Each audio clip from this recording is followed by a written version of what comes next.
चातुर्य मास किसे कहा जाता है, आइए जानते हैं इस वीडियो में। नमस्कार दोस्तों, स्वागत है आपका हमारे चैनल में। दोस्तों, व्रत, भक्ति, शुभ क्रम के 4 महीने को हिंदू धर्म में चातुर्य मास कहा जाता है। ध्यान और साधना करने वाले लोगों के लिए यह मास महत्वपूर्ण होता है। इस दौरान शारीरिक और मानसिक स्थिति तो सही होती ही है, साथ ही वातावरण भी अच्छा रहता है। चातुर्य मास 4 महीने की अवधि है, जो आषाढ़ शुक्ल एकादशी को प्रारंभ होता है और कार्तिक शुक्ल एकादशी तक चलता है। जिन दिनों में भगवान विष्णु जी शयन करते हैं, उन 4 महीनों को चातुर्मास या चौमासा भी कहा जाता है। देवशयनी एकादशी से हरि प्रबोधिनी एकादशी तक चातुर्य मास है। इन 4 महीनों की अवधि में विभिन्न धार्मिक कर्म करने पर मनुष्य को विशेष पुण्य लाभ की प्राप्ति होती है, क्योंकि इन दिनों में किसी भी जीव की ओर से किया गया कोई भी पुण्य कर्म खाली नहीं जाता।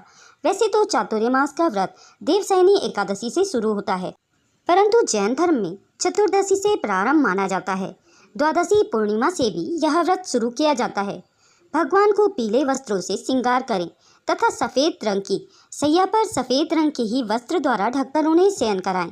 पद्म पुराण के अनुसार जो मनुष्य इन 4 महीनों में मंदिर में झाड़ू लगाते हैं तथा मंदिर को धोकर साफ करते हैं, कच्चे स्थान को गोबर से लीपते हैं, उन्हें 7 जन्म तक ब्राह्मण योनि मिलती है। जो भगवान को दूध, दही, घी, शहद और मिश्री से स्नान कराते हैं, वह संसार में वैभवशाली होकर स्वर्ग में जाकर इंद्र जैसा सुख भोगते हैं।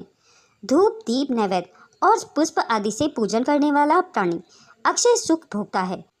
तुलसी दल अथवा तुलसी मंजरियों से भगवान पूजन करने स्वर्ण की तुलसी ब्राह्मण को दान करने पर परम गति मिलती है। गूगल की धूप और दीप अर्पण करने वाला मनुष्य जन्म जन्मांतरों तक धनवान रहता है। पीपल का पेड़ लगाने, पीपल पर प्रतिदिन जल चढ़ाने और पीपल की परिक्रमा करने पर, उत्तम ध्वनि वाला घंटा मंदिर में चढ़ाने पर और ब्राह्मणों का उचित सम्मान करने वाले व्यक्ति पर भगवान श्रीहरि की कृपा दृष्टि बनी रहती है। किसी भी प्रकार का दान, जैसे कपिला गौ का दान, शहद से भरा चांदी का बर्तन और तांबे के पात्र में गुड़ भरकर दान करने तथा नमक, सत्तू, हल्दी, लाल वस्त्र, तिल, जूते और छाता आदि का यथाशक्ति दान करने वाला जीव को भी कभी भी किसी वस्तु की कमी नहीं आती है। वह सदा ही साधन संपन्न रहता है। माता लक्ष्मी और पार्वती माता को प्रसन्न करने के लिए चांदी के पात्र में हल्दी भरकर दान करने चाहिए तथा भगवान शिव को प्रसन्न करने के लिए बैल का दान करना श्रेयकर है। चातुर्य मास में फलों का दान करने से नंदनवन का सुख मिलता है। जो लोग नियम से एक समय भोजन करते हैं, भूखों को भोजन खिलाते हैं, स्वयं भी नियम व्रत होकर चावल तथा जौ का भोजन करते हैं, उन्हें अक्षय कीर्ति प्राप्त होती है। इन दिनों में आंवले से युक्त जल से स्नान करना, मौन रहकर भोजन करना श्रेयकर होता है। सावन के महीने में साग एवं हरी सब्जियां, भादों में दही, अश्विन में दूध और कार्तिक में दालें खाना वर्जित माना गया है। किसी की निंदा चुगली ना करें, ना ही किसी से धोखे से उसका कुछ हथियाना चाहिए। चातुर्य मास में शरीर पर तेल नहीं लगाना चाहिए और कांसे के बर्तन में कभी भी भोजन नहीं करना चाहिए।